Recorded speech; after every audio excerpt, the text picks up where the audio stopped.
लोकसभा में पेश हुआ एंटी पेपर लीक बिल। विपक्ष के हंगामे के बीच जितेंद्र सिंह ने बिल किया पेश। गड़बड़ी करने वालों पर 10 साल तक की सजा का प्रावधान।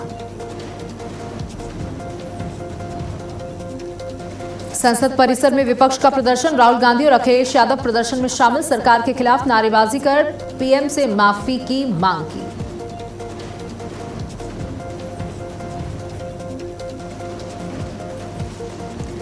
इस्तीफे के बाद पहली बार संसद पहुंचे धर्मेंद्र प्रधान। एनडीए सांसदों ने किया पगड़ी पहनाकर स्वागत। धर्मेंद्र प्रधान जिंदाबाद के नारे भी लगाए।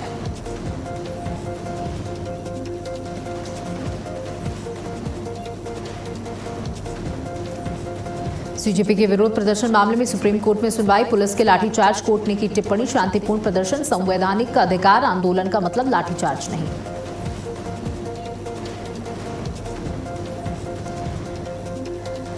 छलावा चोरी केस मामला। आज सुप्रीम कोर्ट में फिर होगी सुनवाई। एसआईटी के पुनर्गठन पर यूपी सरकार साफ करेगी रोक।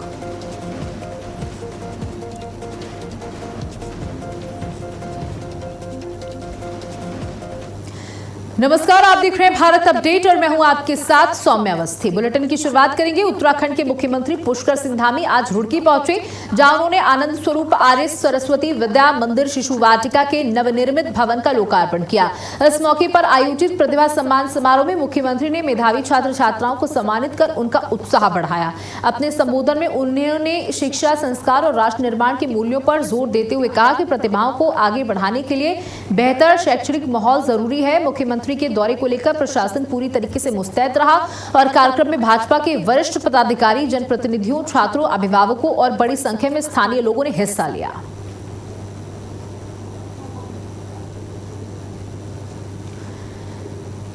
तो सीएम धामी ने किया नए स्कूल भवन का लोकार्पण। रुड़की पहुंचे थे मुख्यमंत्री पुष्कर सिंह धामी। मेधावी छात्रों का सम्मान भी उनके द्वारा किया गया। शिक्षा और संस्कार पर जोर दिया गया। तो ये बड़ी जानकारी, बड़ी खबर आपको दे रहे हैं, जहां सीएम पुष्कर सिंह धामी ने नए स्कूल भवन का लोकार्पण किया। उत्तराखंड की शिक्षा व्यवस्था को लगातार मजबूत किया जा रहा है। यहाँ पर मेधावी जो छात्र थे उन्हें सम्मानित भी किया गया और मुख्यमंत्री ने कहा कि मेधावी छात्रों को सम्मानित करने का सिर्फ एक ही उद्देश्य कि वो आने वाले समय में और बेहतरीन प्रदर्शन करें और उन्हें देखते हुए और बच्चे भी अपने प्रदर्शन को सुधारें और अपने अपने क्षेत्रों में बेहतरीन प्रदर्शन करें। तो मुख्यमंत्री पुष्कर सिंह धामी यहां पर पहुंचे थे।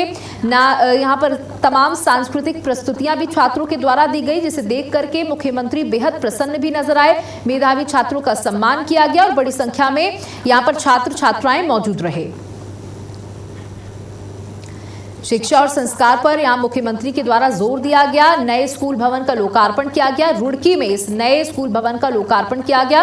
तमाम जनप्रतिनिधि भी मुख्यमंत्री के साथ यहां पर मौजूद थे और मुख्यमंत्री ने आज अपने दिन की शुरुआत इस कार्यक्रम के साथ की, जहां छात्र छात्राओं ने तिलक लगाकर उनका स्वागत किया और तमाम सांस्कृतिक प्रस्तुतियां भी दी। उन्होंने कहा, हमारा भारत सांस्कृतिक विरासत को सजे हुए है और उसे आगे बढ़ाने का काम हम करते हैं। शिक्षा और संस्कार पर यहां पर मुख्यमंत्री के द्वारा जोर दिया गया।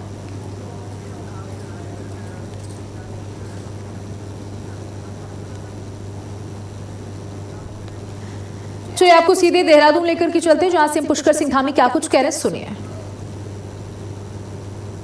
Vision for a prosperous Uttarakhand के इस कार्यक्रम में मंच पर आसीन, जिनका अभी आप सब लोगों ने यहाँ से बहुत ही शानदार उद्बोधन हम सबके समक्ष जिनका हुआ, हमारे बहुत ही वरिष्ठ नेता और लोकप्रिय विधायक आदरणीय मुन्ना सिंह चौहान जी, सूचना महानिदेशक श्री बंशीधर तिवारी जी, महानिदेशक UCOST professor Durgesh Pant ji, Shri DP Uniyal ji, joint director UCOST, doctor KS.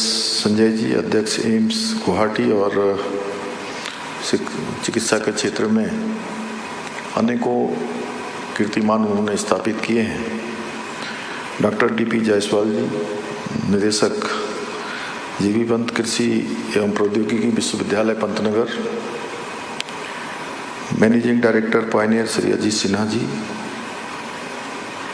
और इस कार्यक्रम के हेतु आज मुझे और इस कार्यक्रम से जोड़ने वाले श्री गजेंद्र सिंह नेगी जी, हमारे मित्र, परितोष केमोठी जी,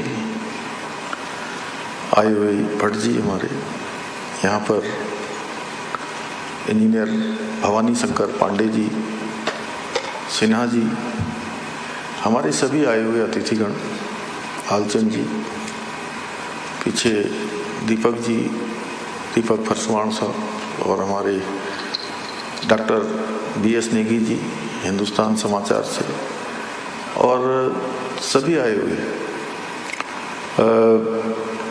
विज्ञान एवं प्रौद्योगिकी, साइंस एंड टेक्नोलॉजी के क्षेत्र में जुड़े हुए सभी हमारे प्रतिष्ठित विशेषज्ञ, शिक्षाविद, शोधकर्ता,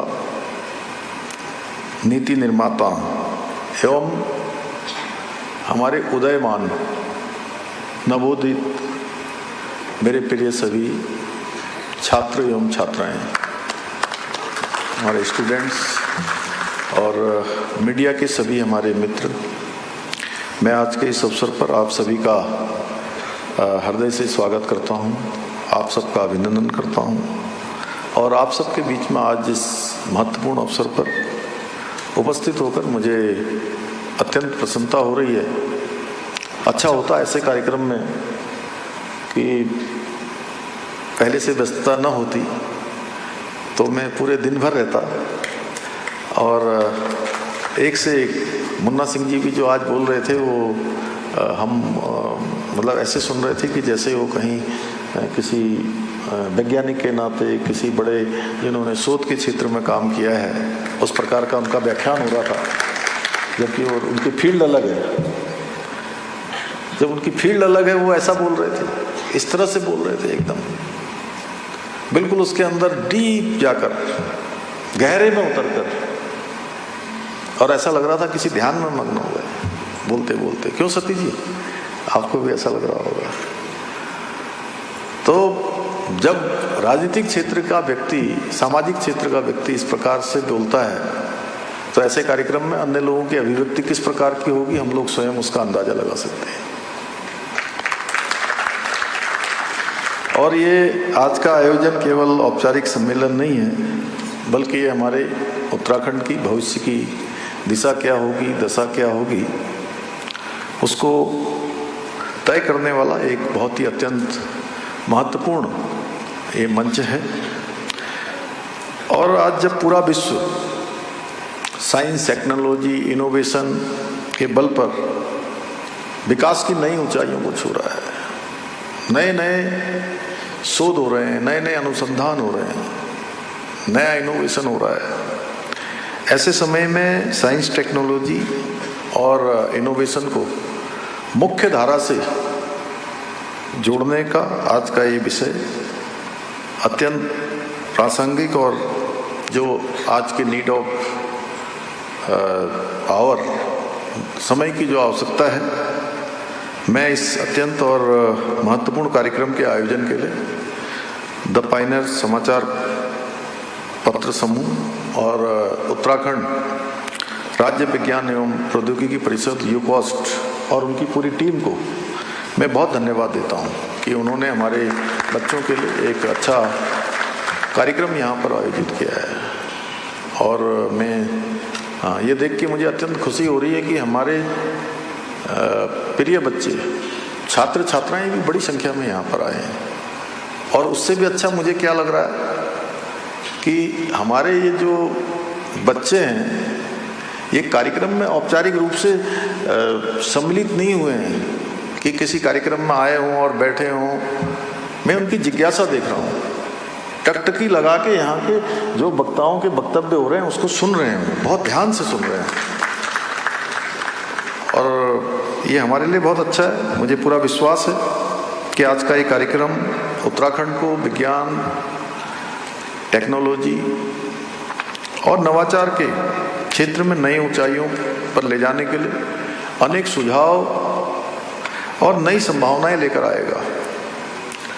भाइयों बहनों, आज पूरी दुनिया एक नए दौर से गुजर रही है, और एक ऐसा दौर जहां किसी भी राष्ट्र या राज्य की प्रगति केवल उसके जो प्राकृतिक संसाधन हैं उन संसाधनों पर निर्भर नहीं, बल्कि उसके ज्ञान, विज्ञान, अनुसंधान और नवाचार की जो क्षमता है उससे निर्धारित होती है। और ऐसे में आवश्यकता इस बात की है कि विज्ञान को केवल लेबोरेटरी और बुक्स तक सीमित न रखा जाए, बल्कि उसे समाज के अंतिम छोर में खड़े हुए व्यक्ति तक कैसे उसको जोड़ा जाए, कैसे उसका अभिन्न हिस्सा बनाया जाए, यह आज की आवश्यकता है। और जब विज्ञान आम जन के जीवन को आसान बनाएगा, सुविधाजनक बनाएगा, उसके समय को कम करेगा, उसकी चुनौतियों को आसानी से उसका हल देगा, तो सच में इसका वास्तविक उद्देश्य तभी पूरा होगा। और इसी सोच के साथ हमें ये सुनिश्चित करना होगा कि उत्तराखंड केवल नई तकनीकों का उपयोग करने वाला राज्य न बने कि नई टेक्नोलॉजी आई है हम उसका उपयोग करें, बल्कि हमें भी रिसर्च, अनुसंधान, नवाचार, तकनीकी विकास का एक सशक्त केंद्र के रूप में हम उभरें। क्योंकि हमको आज प्रकृति के द्वारा प्रदत्त अनेक प्रकार का आशीर्वाद प्राप्त है, जहां हमारे पास एक 70-71% यहाँ की हमारी वन संपदा हमारे पास है। गंगा, यमुना जैसी सदा निरा नदियों का उद्गम स्थान यहाँ है, हिम ग्लेशियर यहाँ पर हैं, एक से एक देव स्थान है, इतने सारे जल के स्रोत हैं। गंगा, यमुना जैसी अनेक नदियाँ जो वर्ष भर लोगों को जल और जीवन देने का काम करती हैं। और मैं कहता हूँ, जब भी मैं कभी किन्हीं स्थानों पर गया हूँ तो लोग मुझे पूछते हैं कि भाई वहाँ पर कितने डेस्टिनेशन हैं पवन जी। आप जैसे जो हमारे बहुत सारे अच्छे लिखने वाले हैं, अच्छे गुणने वाले हैं, लिखना अलग बात है, गुणना अलग बात है, तो तब मैं उनसे कहता हूँ कि आप कितने स्थान जानते हैं हमारे राज्य के। वो कहते हैं हम कुछ स्थान जानते, देहरादून जानते हैं, हरिद्वार जानते हैं, ऋषिकेश जानते हैं, कुछ लोग चक्राता की बात करेंगे, कुछ औली की बात करेंगे, कुछ हमारे हरसिल की बात करेंगे, उधर चले जाओ तो नैनीताल, रामनगर, मुंशियारी, कौसानी, बेरीनाग, और देव स्थानों की बात करेंगे तो चार धामों की बात करेंगे, हेमकुंड की बात करेंगे, उधर जाएंगे तो आप पूर्णागिरी की बात करेंगे, जागेश्वर धाम की बात करेंगे, आदि कैलाश की बात करेंगे, गिरजिया माता का स्थान है रामनगर में, वहाँ की बात करेंगे, धारी देवी का नाम लेंगे, सुरकंडा मैया का नाम लेंगे। मैं तो आप मुख्यमंत्री पुष्कर सिंह धामी को सुन रहे थे, जो एक सेमिनार में उपस्थित थे। उत्तराखंड के मुख्यमंत्री पुष्कर सिंह धामी ने देहरादून स्थित मुख्य सेवक सदन में प्रदेश भर से आए वरिष्ठ लेखकों और साहित्यकारों के साथ संवाद किया। इस दौरान उन्होंने कहा कि साहित्यकार केवल समाज का दर्पण नहीं, बल्कि उसे सही दिशा देने वाले मार्गदर्शक भी हैं। मुख्यमंत्री ने उत्तराखंड की सांस्कृतिक विरासत के संरक्षण और नई पीढ़ी में पढ़ने लिखने की संस्कृति विकसित करने पर जोर दिया। उन्होंने बताया कि राज्य सरकार साहित्यकारों के सम्मान और साहित्यिक वातावरण को मजबूत करने के लिए लगातार काम कर रही है। वहीं रुद्रप्रयाग के 1000 पुस्तक दान अभियान को समर्थन देते हुए मुख्यमंत्री ने 50 पुस्तकें खरीदकर सार्वजनिक पुस्तकालय को देने की घोषणा भी की है।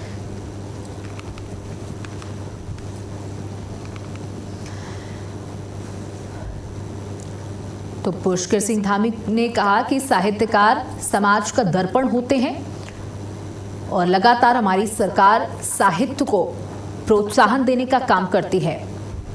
तो लेखकों से संवाद कार्यक्रम में सिंह पुष्कर सिंह धामी पहुंचे थे, जहां पुस्तक का विमोचन भी उनके द्वारा किया गया और कहा कि साहित्य ही हमारे समाज का दर्पण है।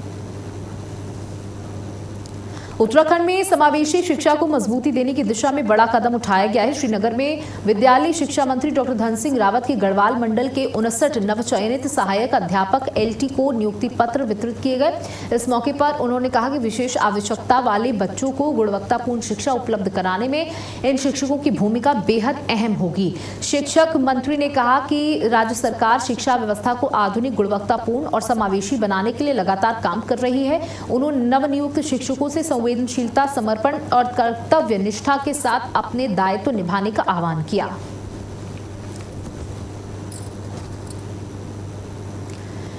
59 विशेष शिक्षकों को नियुक्ति पत्र वितरित किए गए। तो ये बड़ी खबर आपको दे रहे हैं, जहां शिक्षा मंत्री ने इनको नियुक्ति पत्र सौंपे, जहां नियुक्ति पत्र पाके सभी के चेहरे खिल उठे। समावेशी शिक्षा को एक मजबूती देने का यहां पर काम किया गया। विशेष बच्चों के विकास पर फोकस किया गया।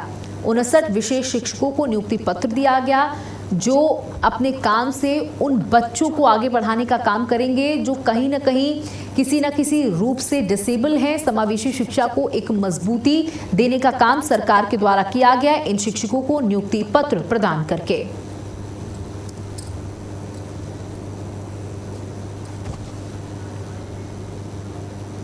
हरिद्वार से यूजीसी रेगुलेशन 2026 के विरोध में बड़े आंदोलन का ऐलान किया गया। काली सेना के राष्ट्रीय अध्यक्ष आनंद स्वरूप ने कहा कि 5 सितंबर शिक्षक दिवस के मौके पर हर की पैड़ी से गंगा जल लेकर देहरादून तक पदयात्रा निकाली जाएगी और मुख्यमंत्री पुष्कर सिंह धामी को ज्ञापन सौंपा जाएगा। उन्होंने दावा किया कि यूजीसी रेगुलेशन शिक्षा में समानता के खिलाफ है और उसे वापस लिया जाना चाहिए। साथ ही उन्होंने कहा, मांगे पूरी नहीं होने पर आंदोलन को देहरादून से दिल्ली तक ले जाया जाएगा।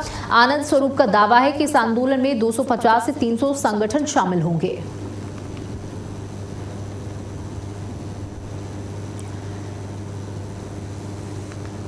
यूजीसी रेगुलेशन वापस लेने की मांग पर यहां पर लोग अड़े हुए हैं। बता दें, यूजीसी कानून के खिलाफ संतों ने एक बड़ा ऐलान कर दिया है कि जब तक ये कानून वापस नहीं आएगा 5 सितंबर को हरिद्वार से पदयात्रा निकाली जाएगी। यूजीसी रेगुलेशन वापस लेने की मांग पर संत समाज अड़ता हुआ नजर आ रहा है और इसको देखते हुए 5 सितंबर से हरिद्वार के लिए पैदल मार्च किया जाएगा। 5 सितंबर को हरिद्वार से पदयात्रा निकलेगी जो इस रेगुलेशन को वापस लेने की मांग को लेकर होगी।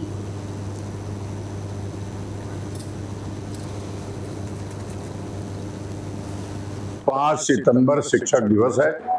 शिक्षक सबका गुरु होता है, उसके लिए सभी समान होते हैं। शिक्षा में कोई भेदभाव न हो, इसके लिए यूजीसी एक्ट 2026 लाया गया, रेगुलेशन एक्ट 2026। उस एक्ट की वापसी हो, यह समाज को, धर्म को बांटने की एक गहरी साजिश है। उस एक्ट को और समाज में व्याप्त विषमता को दूर करने के लिए जो SC/ST एक्ट का दुरुपयोग हो रहा है जिस प्रकार से, उस एक्ट का विरोध करने के लिए हम लोग 5 सितंबर शिक्षक दिवस के उपलक्ष्य में हर की पैड़ी से लेकर और देहरादून जाएंगे, देहरादून धामी से मिलेंगे। पिथौरागढ़ में विकास कार्यों की धीमी रफ्तार पर जिलाधिकारी आशीष भटकाई ने सख्त रुख अपनाया। जिला योजना, मुख्यमंत्री घोषणाओं और विभिन्न विकास परियोजनाओं की समीक्षा बैठक में उन्होंने कई विभागों की स्वस्थ कार्य प्रणाली पर नाराजगी जताई। जिलाधिकारी ने स्पष्ट कहा कि विकास कार्यों में किसी भी तरह की लापरवाही बर्दाश्त नहीं की जाएगी और तय समय सीमा में काम पूरा करना सभी विभागों की जिम्मेदारी है। उन्होंने निर्देश दिए कि कमजोर प्रदर्शन वाले विभाग हर सप्ताह प्रगति रिपोर्ट दे। साथ ही चेतावनी दी कि सुधार नहीं होने पर संबंधित अधिकारियों के खिलाफ सख्त कार्रवाई की जाएगी। तो सुस्त विभागों को कड़ी चेतावनी। धीमी प्रगति पर डीएम सख्त होते नजर आए, लापरवाही पर बड़ी कार्रवाई की जाएगी। तो ये बड़ी जानकारी देते जहां जनहित योजनाओं पर जिलाधिकारी का पूरा फोकस। स्वस्थ विभागों को कड़ी चेतावनी दी गई है कि सुस्ती छोड़कर काम में तेजी लाई जाए और अगर रफ्तार धीमी पाई गई तो कार्रवाई भी सख्त होगी। लापरवाही बरतने पर कार्रवाई होगी। लापरवाह ना अधिकारियों को बख्शा जाएगा और ना लापरवाह विभाग को बख्शा जाएगा। जनहित योजनाओं को धरातल पर कैसे उतारना है, कितनी तेजी से उतारना है, इसका ध्यान रखा जाए।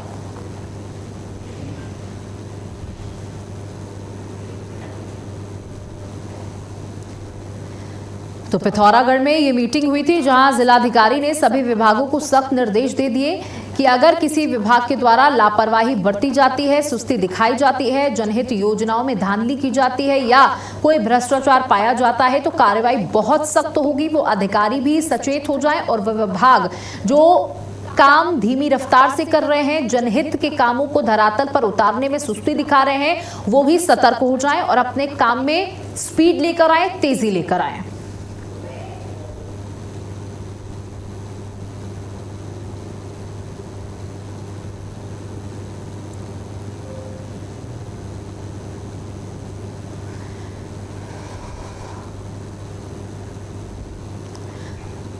तो जनहित योजनाएं जो हैं उनको किस तरीके से धरातल पर उतारना है उसकी पूरी प्लानिंग की जाए।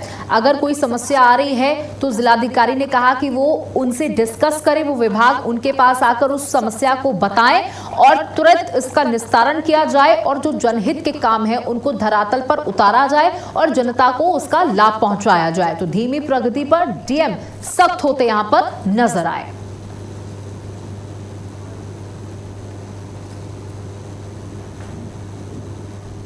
जिला योजना की 20 सूत्री कार्यक्रम की समीक्षा, 25 सूत्री कार्यक्रम की समीक्षा और 1905 जो होता है हेल्पलाइन उसकी समीक्षा यहाँ पर जनपद स्तर पर की गई है। और जिला योजना में सभी विभागों को जो बजट है वो अमुक्त किया जा चुका है। तो विभागों को निर्देश दिया गया है कि वो जो कार्य उनके हैं उनको यथाशीघ्र प्रारंभ करते हुए गुणवत्ता के साथ पूर्ण कराना सुनिश्चित करेंगे। साथ ही साथ 20 सूत्री कार्यक्रम में जो विभाग अभी डी श्रेणी में बने हुए हैं तो उनको विशेष प्रयास करने की आवश्यकता है, जो डी में है और जो सी श्रेणी में है और बी श्रेणी में है। हरिद्वार में शुरू होने जा रही कांवड़ यात्रा से पहले काली सेना के राष्ट्रीय अध्यक्ष स्वामी आनंद स्वरूप महाराज का बयान चर्चा में है। उन्होंने कांवड़ियों से अपील की है कि वो खरीदारी करते समय दुकानदार की पहचान सुनिश्चित करें और गैर हिंदू दुकानदारों से कांवड़ या अन्य सामग्री ना खरीदें। साथ ही उन्होंने कहा कि जिन दुकानों पर नामपट्ट नहीं होगा उनके खिलाफ कार्रवाई की जाएगी। स्वामी आनंद स्वरूप ने यह भी दावा किया कि यदि प्रशासन कार्रवाई नहीं करता तो काली सेना स्वयं कदम उठाएगी। उनके इस बयान के बाद कांवड़ यात्रा की तैयारियों के बीच नई बहस छिड़ गई है। तो कांवड़ यात्रा की शुरुआत होने जा रही है और पिछली बार भी इसी तरीके की बातें सामने आई थी।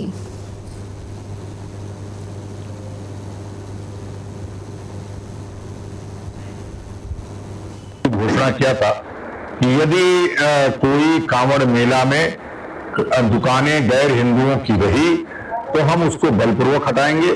यदि वह बात हमारी मान लेते हैं तो ठीक है, नहीं तो कांवड़ शुरू होने तक चेकिंग होगी।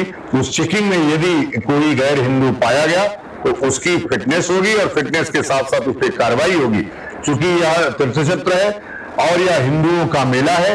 इसमें जो हिंदू नहीं है, जो गैर हिंदू है, वो किसी न किसी मनसा के साथ आ रहा है, हमारे उसको दूषित करने के लिए आ रहा है और उसको अपवित्र करने आ रहा है उस अभियान को। इसलिए हम उस ऐसे लोगों को चिन्हित करके उनके खिलाफ दंडात्मक कार्रवाई करेंगे, फिटनेस करेंगे। घोषणा किया था कि यदि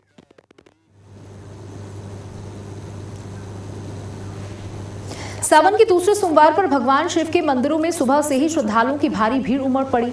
चमोली के गोपेश्वर स्थित प्राचीन गोपीनाथ मंदिर में भी शिव भक्त बड़ी संख्या में जलाभिषेक पूजा अर्चना के लिए पहुंच रहे हैं। श्रद्धालु भोलेनाथ का जलाभिषेक कर सुख समृद्धि और परिवार की खुशहाली की कामना कर रहे हैं। मंदिर परिसर में श्रद्धा और भक्ति का माहौल देखने को मिल रहा है।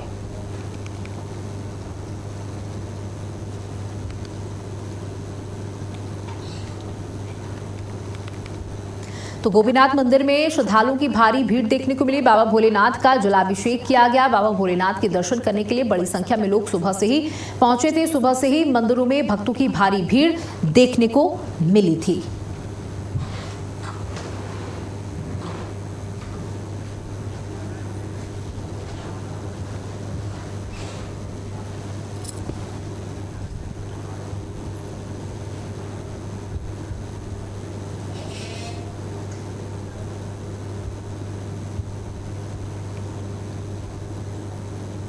चलिए अब आपको सीधे लुधियाना के कुहारा लेकर के चलते हैं, जहां मुख्यमंत्री भगवंत सिंह मान क्या कुछ कह रहे हैं, सुनिए। स्टेज के उत्ते सुशोभित वर्धमान स्टील दे वर्धमान फोर्जिंग कंपनी दे सारे प्रबंध की टीम, सीनियर जिहड़े उन्हां दे मैनेजिंग डायरैक्टर सचे जैन साहब पूरे परिवार समेत आए ने। नाल मिस्टर इवाओ शिमामोटो जो आईची स्टील आईची फोर्जिंग दे हैड ने। नाल मेरे कैबिनेट के साथी अमन अरोड़ा जी, हरदीप मुंडिया जी, साडे लुधियाना जिले के सारे MLA साहबान बैठे ने, साडे पार्टी के दर्जा ब दर्जा चेयरमैन अहुदेदार साहबान बैठे ने, आले दुआले के पिंडों तो 5 सरपंच साहबान भी आए ने। सारिਆਂ ਦਾ बहुत बहुत धन्यवाद। सारिਆਂ ਨੂੰ ਪਹਿਲਾਂ ਸਭ ਤੋਂ नमस्कार, सत श्री अकाल, वाहिगुरू जी का खालसा, वाहिगुरू जी की फतेह। दोस्तों, एक घड़ी बड़े भागा ना आई है जो पंजाब ਦੇ ਵਿੱਚ ਇਹੋ ਜਿਹੇ फंक्शन होने लगे ने नहीं तो पंजाब दे विच इदां दे फंक्शन होने बंद हो गए सी, नींह पत्थर बंद हो गए सी। इंडस्ट्री जिहड़ी है वो पंजाब दे विचों कूच कर गई सी, चले गए सी इत्थों, दुखी होके चले गए सी साडे इंडस्ट्रीलिस्ट। कोई बद्दी चला गया, कोई राजस्थान चला गया, कोई मध्य प्रदेश चला गया, क्योंकि इत्थे माहौल नहीं मिलता सी, इत्थे बिजली है नहीं सी, इत्थे काम करन दा माहौल ही नहीं मिलता सी। सरकारां जिहड़ियां सी वो आप हिस्से मंगदियां सी कि सानू हिस्सा दिओ प्रॉफिट दे विचों। तां फिर जदों वपारी जिहड़े ने उन्होंने ने कहा यार मेहनत साडी है, इन्हां नूं किवें दे दईए, तां वो अपणियां अपणियां फैक्ट्रियां बंद करके चले गए। मंडी गोबिंदगढ़ इस गल दी बहुत वड्डी एग्जाम्पल है, 70-80% इंडस्ट्री उत्थे बंद हो गई सी। हुण असीं जगह जगह जाने आ, मुंबई गए, बेंगलोर गए, हैदराबाद गए, चेन्नई गए, दिल्ली गए, गुड़गांव गए, जाके पूरे देश के इंडस्ट्रीलिस्टां नाल गलबात की भी आओ आप वापस पंजाब आओ तो तुसी लेके आओ। फिर जापान गए, कोरिया गए, जर्मनी गए, हैमस्टरडम गए, तो वह हुण नतीजे आने लग गए। 7 महीने पहला सचित जैन जी साडे नाल सी, असी जापान गए, ओसाका दे विच आईची स्टील दे हैड ऑफिस है। ये टोयोटा जिन्नियां भी तुसी फॉर्चूनर, इनोवा देखते हो गड्डियां, टोयोटा दी जिन्नियां भी गड्डियां ने, ओहदा सारा स्टील जिहड़ा ਉਹ आईची कंपनी प्रोवाइड कराउंदी है। दुनिया की बहुत वड्डी कंपनी है जिहदा बहुत वड्डा नाम है आईची दा। और इसी के साथ बुलेटिन में इतना ही। नमस्कार।